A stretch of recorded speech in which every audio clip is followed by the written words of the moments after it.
ജിഷിൻ, നമസ്കാരം. ഹായ്. ലാലേട്ടൻ, മമ്മൂക്ക, ജയറാമേട്ടൻ, ജഗതി ശ്രീകുമാർ, പിന്നാരാണ് ജഗതിച്ചേട്ടൻ, പിന്നാരാണ് പിന്നെ ഹരിശേഷൻ ചേട്ടൻ, അങ്ങനെ എല്ലാവരുമായിട്ടും കുറേ സിനിമകളല്ലേ? അത് ഏതൊക്കെ സിനിമകളാണെന്ന് പറയാമോ? എൻ്റെ ഫസ്റ്റ് മൂവി മനസ്സിനക്കരയാണ്. മനസ്സിനക്കര, പിന്നെ വാമനപുരം ബസ് റൂട്ട്. മനസ്സിനക്കരയിൽ എന്തായിരുന്നു? അതിൽ ഷീലമിഷിയുടെ പേരക്കുട്ടിയായിട്ട് സിദ്ദിഖിക്കടയൊക്കെ മോനായിട്ട് വല്യമിച്ചി രണ്ട് കുഞ്ഞു പിള്ളേരുണ്ട്. അതിനകത്ത് ലാംഗ്വേജ് അത് ഞാൻ. അതെ. അത് കഴിഞ്ഞിട്ട് മനസ്സിനക്കര കഴിഞ്ഞിട്ട് പിന്നെ ചെയ്തത് വാമനപുരം ബസ് റൂട്ട്. അതിനകത്ത് മോഹൻലാലിൻ്റെ ലാലേട്ടൻ്റെ കുട്ടിക്കാലം ചെയ്തു. പിന്നെ മയിലാട്ടം ചെയ്തു. മയിലാട്ടത്തിനകത്ത് അമ്പിളിച്ചേട്ടൻ്റെ മോനായിട്ട്. ഇടയ്ക്കിടയ്ക്ക് ടി വിക്കകത്ത് കോമഡി ക്ലിപ്സൊക്കെ അങ്ങനെ കാണിക്കുന്നുണ്ട് ഇപ്പോഴും. പിന്നെ ബസ് കണ്ടക്ടർ, അത് മമ്മൂക്കയുടെ ബസ് കണ്ടക്ടർ. അതിനകത്ത് ഹരിശ്രീശോൻ ചേട്ടൻ്റെ മോനായിട്ട്, കൽപ്പന ചേച്ചിയുടെയൊക്കെ മോനായിട്ട്. ഇടയ്ക്കിടയ്ക്ക് കുറച്ച് ട്രോളും സാധനങ്ങളൊക്കെ ആയിട്ട് ഇടയ്ക്കിടയ്ക്ക് സംഭവം. പക്ഷെ ആൾക്കാർക്ക് പെട്ടെന്ന് കണ്ടാൽ മനസ്സിലാവില്ല. ഇങ്ങനെ ആയതുകൊണ്ടായിരിക്കും. പിന്നെ വേഷം ചെയ്തു മമ്മൂക്കയുടെ പടം തന്നെ, കൊച്ചി ഹനീഫയുടെ മോനായിട്ട്. സോറി കേട്ടോ, ചോദിക്കാൻ തോന്നില്ല. കാരണം ഏത് കഥാപാത്രം നമുക്ക് കണ്ടുപിടിക്കാൻ ചോദിക്കുമ്പോഴാണ് ആൾക്കാർക്ക് പെട്ടെന്ന് മനസ്സിലാവണം. ഇനി ആൾക്കാർ കയറി കാണട്ടെ, കണ്ടിട്ട് പറയട്ടെ ഇതിലെ ജിഷൻ ഇന്ന സിനിമയിലേക്ക് ഉണ്ടായിരുന്നുള്ളൂ. വേഷത്തിൽ ഏതായിരുന്നു? വേഷത്തിനകത്ത് ഹനീഫയുടെ മോനായിട്ട് പിണങ്ങി വീട്ടിൽ വരുമ്പോൾ വരുന്ന ആള്. അത് കഴിഞ്ഞിട്ട് പിന്നെ രസതന്ത്രം ചെയ്തു. രസതന്ത്രമൊക്കെ ചെയ്തപ്പോഴേക്കും പിന്നെ നമ്മൾ 10ാം ക്ലാസ്സൊക്കെ ആയി. പിന്നെ കുറച്ച് മെച്യൂരായി. കുറച്ച് ഒരുപാട് വലിയ വ്യത്യാസമൊന്നുമില്ല. അതേപോലൊക്കെ തന്നെയാണ്. താടി മീശം വന്നൊന്നുമില്ല. മെച്യൂരിറ്റി ഇല്ല അന്നേരം. മെച്യൂരിറ്റി എന്നാലും നമ്മൾ എവിടെയോ കണ്ടിട്ടുണ്ട് ജിഷിനെ. നമ്മൾ ബിഹൈൻഡ് ദ ക്യാമറയിൽ സംസാരിച്ചുകൊണ്ടിരിക്കുന്നത് എവിടെയാണെന്ന് എനിക്ക് പിടി കിട്ടുന്നില്ല. എന്തോ എവിടെയോ നമ്മളൊരു സ്പാർക്ക് തിരക്കുകളുടെ ഇടയിൽ വെച്ചിട്ട് ഏതെങ്കിലും ജിഷിൻ തിരക്കുകളുടെ ഇടയിൽ വെച്ചിട്ട് എന്നെ എവിടെയെങ്കിലും മിന്നി മറിഞ്ഞ് കണ്ടതായിരിക്കാം. ജിഷിന്റെ തിരക്കുകളുടെ ഇടയിൽ ഭയങ്കര ബിസിയല്ലേ.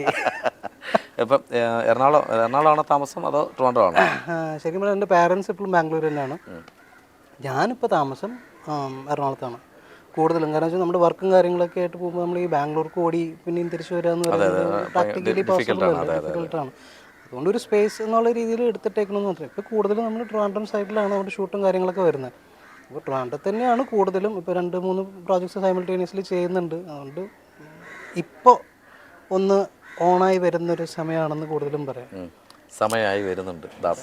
മേ ബി അല്ല, നമ്മുടെയൊക്കെ ആഗ്രഹം അതാണല്ലോ.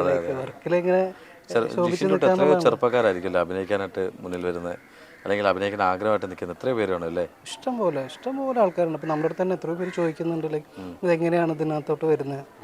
ഇപ്പോൾ നമ്മൾ ചില പ്രോഗ്രാംസും ഈവൻസൊക്കെ ആയിട്ട് സ്കൂളുകൾക്ക് ഫംഗ്ഷൻസിനൊക്കെ വിളിക്കില്ല. അപ്പോൾ പോകുമ്പോൾ പോലും ചെറിയ പിള്ളേരൊക്കെ വന്നിട്ട് ചോദിക്കും, ചേട്ടൻ്റെ പോലെ ലൈക്ക് എന്നിട്ട് അതിലൊക്കെ ഒന്ന് ചെറുതായിട്ടൊന്ന് ചെയ്യാൻ പറ്റിയാൽ മതി.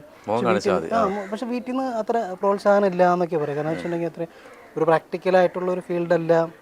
അഭിനയിച്ച് കിടക്കാനാണ്, പാട്ടും പാടി കിടക്കാനാണെന്ന് പറഞ്ഞിട്ട് എത്രയോ പാരൻസ് ഡിസ്കറേജ് ചെയ്യുന്ന പാരൻസ് ഉണ്ടല്ലോ അല്ലേ. പക്ഷേ കുട്ടികൾ ആ സമയത്ത് അവരുടെ കലാപരമായിട്ടുള്ള വാസനകൾ പുറത്തേക്ക് എടുക്കുമ്പോൾ ആ സമയത്ത് വേണമല്ലോ ലൈക്ക് അറ്റ്ലീസ്റ്റ് ഒന്ന് എൻകറേജ് ചെയ്യാനും പ്രൊമോട്ട് ചെയ്യാനും. നമുക്ക് പറയാൻ പറ്റില്ല ഭാവിയിൽ ആരായിരിക്കും എന്തായിരിക്കും എന്നുള്ളത്.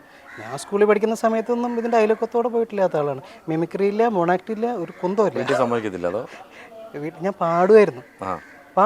അപ്പോൾ അതിനൊക്കെ ഭയങ്കര എൻകറേജ്മെൻ്റ് ആയിരുന്നു. പക്ഷേ അല്ലെ അഭിനയം എന്നുള്ളൊരു സംഭവം പ്രതീക്ഷിച്ചതല്ലേ. ഞാൻ പാട്ട് പോയി അഭിനയത്തിലേക്ക് വന്നു. അതെ, ഞാൻ പണ്ടൊക്കെ സിനിമകളിൽ പാടുമായിരുന്നു. അങ്ങനെയാണ് പിന്നീട് സിനിമകളിലോട്ട് അഭിനയത്തിൽ പാടുമായിരുന്നു. കോറസ് ഒക്കെ പാടുമായിരുന്നു.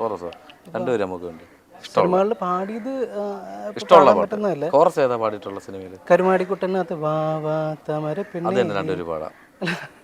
അതിന്റെ ഇതായിട്ട് പാടാം. കോറസ് വേണ്ട, അല്ലാതെ പാടാം. പിന്നെയുണ്ട് വെള്ളിത്തിരയിൽ പച്ചമാങ്ങ അതിനകത്ത് കോറസ്. പിന്നെ ദാദാ സാഹിബ് എന്ന് പറഞ്ഞ സിനിമ, ദാദാ സാഹിബ് വരുന്നു വഴി മാറിക്കോ. പിന്നെ രാക്ഷസരാജുല സ്വപ്നം ത്യജിച്ചാൽ സ്വർഗം ലഭിക്കും. കുട്ടികളൊക്കെ പാടുന്ന കുറച്ച് സാധനം. പാട്ടൊന്ന് പാടാവും. ആ പാട്ട് കേട്ടപ്പോൾ നല്ല ടോൺ കേട്ടതിനകത്ത് വേറെ വല്ല പാട്ട് പാടിയോ? ഈ പാട്ട് തന്നെ സ്വപ്നം ത്യജിച്ചാൽ മതി.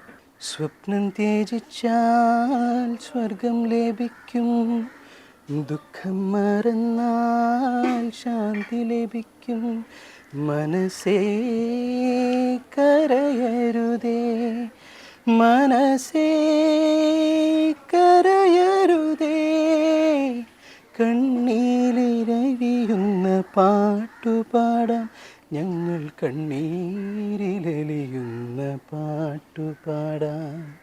സ്വപ്നം ത്യജിച്ചാൽ സ്വർഗം ലഭിക്കും, ദുഃഖം മറന്നാൽ ശാന്തി ലഭിക്കും. പൊളിയാട്ടോ, സീരിയസ്ലി, സീരിയസ് ആയിട്ട് പറഞ്ഞത്. 2-3 വാക്കുകളൊക്കെ മാറി അല്ല, വരികൾ ഡസന്റ് മാറ്റർ, പക്ഷേ ആ താളബോധം എന്ന് പറയുന്ന സംഭവം ഇപ്പോഴും ഉണ്ട് കേട്ടോ. പാടാറുണ്ടോ ഇപ്പോഴും? സമയം കിട്ടുമ്പോഴൊക്കെ. പാട്ട് പഠിച്ചിട്ടുണ്ടോ അതോ? പാട്ട് പഠിച്ചിട്ടുണ്ട് ഞാൻ, തൃശ്ശൂർ വെച്ചിട്ട് ഞാൻ പഠിച്ചിട്ടുണ്ട്, ചേതന അക്കാഡമിയിൽ പഠിച്ചിട്ടുണ്ട്. കുറച്ച് നാളാണോ അതോ കുറേ അധികം നാൾ പഠിച്ചിട്ടുണ്ടോ? കുറേ നാൾ പഠിച്ചു. കാരണം നമ്മൾ അവർ കുറേ പഠിപ്പിക്കാൻ ശ്രമിക്കും. എനിക്ക് ഈ ടെക്നിക്കൽ വശം അങ്ങനെ വലിയ പിടിയില്ലാത്തതുകൊണ്ടേ അവർ സരിഗമ പദനിസ സനിതപ്പ മകരീസ ഇത് തന്നെ ഒരു 10 വർഷം പഠിപ്പിച്ചു എന്ന് പറയുന്നത് ശരി.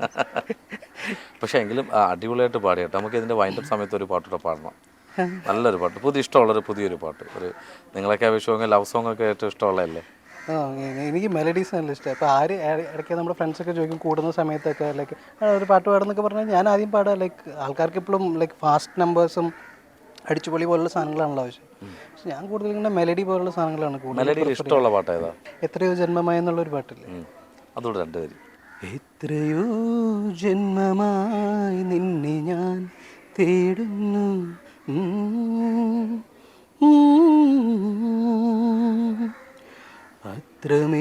അത്രമേലിഷ്ടമായി നിന്നെ എൻ പുണ്യമേ,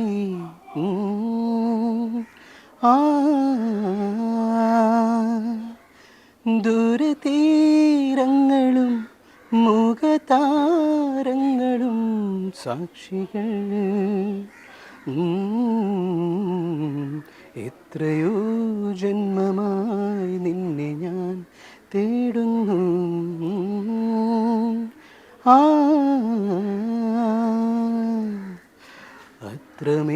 അത്രമേലിഷ്ടമായി നിന്നെ എൻ പുണ്യമേ. ഒരു കാര്യം പറയട്ടെ, ഇംപ്രവൈസേഷൻ ഉണ്ടായിരുന്നു അതിനകത്ത്, തേടുന്നു അതിനകത്തല്ലേ? അത് അവിടെ ഇവിടെയൊക്കെ ഞാൻ രക്ഷയില്ല സീരിയസ്ലി. അപ്പോൾ ലവർ ഉണ്ടോ അങ്ങനെയൊക്കെ ഉണ്ടോ ഇല്ലയോ?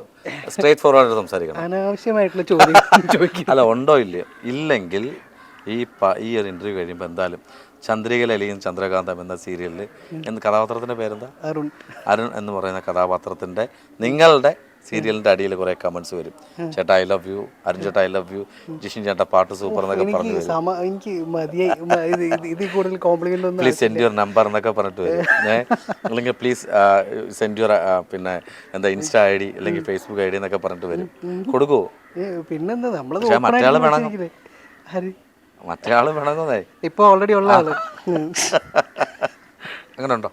ആശയവിനിമയത്തിൽ സ്നേഹിക്കാത്ത ആൾക്കാരില്ലല്ലോ, സ്നേഹം ഇഷ്ടം പോലെ ഉണ്ടല്ലോ. ഉണ്ടോ അങ്ങനെ ഏതെങ്കിലും സ്നേഹം, ആഴത്തിലുള്ള സ്നേഹം? ആഴത്തിലുള്ള സ്നേഹം എന്ന് പറഞ്ഞാൽ നമുക്ക് ഇഷ്ടമുള്ള ആള് ഒക്കെ ഉണ്ടോയെന്ന് ചോദിച്ചിട്ടുണ്ടെങ്കിൽ ഉണ്ടെന്നും പറയാം, ഇല്ല എന്നും പറയാം. എൻ്റെ ഒരു രീതി എന്താണെന്ന് വെച്ചിട്ടുണ്ടെങ്കിൽ ഞാൻ ഭയങ്കരമായിട്ട് അറ്റാച്ച്മെന്റിലോട്ട് പോകുന്ന ഒരാളല്ല. പെട്ടെന്ന് അറ്റാച്ച്മെന്റ് ഇല്ലാത്ത ഒരാളാണ് ആക്ച്വലി. സെന്റിമെന്റ്സ് എൻ്റെ അടുത്താണോ? അത് ചിലപ്പോൾ ഇത്തിരി ബുദ്ധിമുട്ടായിരിക്കും. ഞാനിങ്ങനെ ചിരിച്ചും കളിച്ചൊക്കെ ഇരിക്കെങ്കിലും ഞാൻ ഇങ്ങനെ ഡിറ്റാച്ച്മെന്റ് എന്നുള്ളൊരു ഫിലോസഫിക്കൽ ഐഡിയ ഇങ്ങനെ പ്രാക്ടീസ് ചെയ്യുന്ന ഒരാൾ. എല്ലാത്തിനോടും ഒരു കയ്യകലം കണ്ട് മെറ്റീരിയലിസ്റ്റിക് ആയിട്ടുള്ള കാര്യങ്ങളോട്, കാറ്, ഫോൺ, അങ്ങനെയുള്ള ഭ്രമം കാര്യങ്ങളൊന്നുമില്ല. വലിയ കാര്യം ഇറങ്ങി ഒരു അടുത്തൊരാൾ സാധനം എന്ന് നോക്കിയാൽ വലിയ സംഭവം എന്ന് പറഞ്ഞാൽ അത്രേ ഉള്ളൂ.